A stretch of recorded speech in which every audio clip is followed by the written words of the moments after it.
নমস্কার সবাইকে আমার চ্যানেল সুমিতাস কুকিং ডায়েরিতে স্বাগত। বিভিন্নজন বিভিন্ন রকমভাবে লাল শাক ভাজা বানায়। আমি কীভাবে বাড়িতে লাল শাক ভাজা বানাই তার রেসিপি আজ আমি আপনাদের সাথে শেয়ার করতে চলেছি।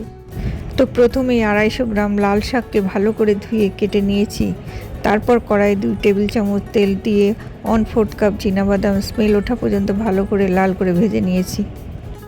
এরপর ওই তেলে 7-8 কোয়া রসুন ফোড়নে দিয়ে কেটে রাখা পেঁয়াজ দিয়ে দেব।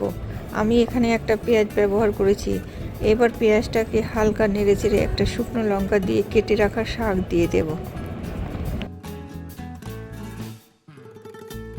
এবার ঢাকা দিয়ে লো ফ্লেমে 10 মিনিট রান্না করব।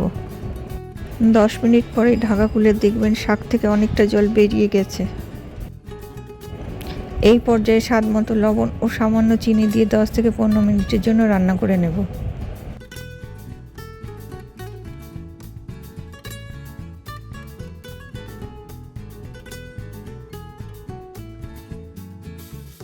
শাকের এক্সট্রা জল শুকিয়ে গেলে নামিয়ে নেব।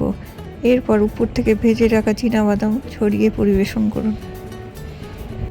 ভিডিওটি ভালো লাগলে like, share, comment and subscribe করে পাশে থাকা বেল আইকনটি প্রেস করতে ভুলবেন না।